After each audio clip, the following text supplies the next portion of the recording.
ሴቶች በደንብ ስሙ። ነብዩ ሰለላሁ ዐለይሂ ወሰለም ዘንድ መጣች። فقالت አለች እኔ አውድቅ በሽታ አለብኝ ራሴን ስቼ ወድቃለሁ። በዛ ሰዓት ወኢኒ አተከሸፍ እገላለጻለሁ። ፈድኡ الله تعالى لي አላህን ለምኑልኝ አላህ አፍያ እንዲያረገኝ አለች።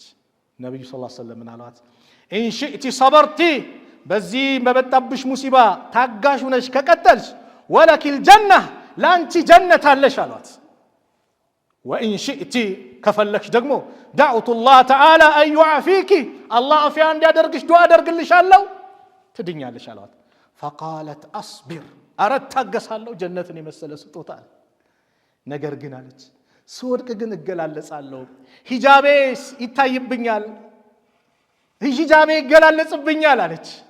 ያ አላህ በችግር ሰዓት ራሷን ስታ ወድቃ የሚደርስባት በመሰራው ነገር እኮ አንድ ሰው አይጠየቅም በቃ ከአቅሙ በላይ ነው። እቺ ሴት ግን በዛ መከራውና እኔ እኮ እገላለጻለሁ አንተ የአላህ መልእክተኛ አለቻቸው። ነብዩ ሰለላሁ ዐለይሂ ወሰለም ምን አሉ?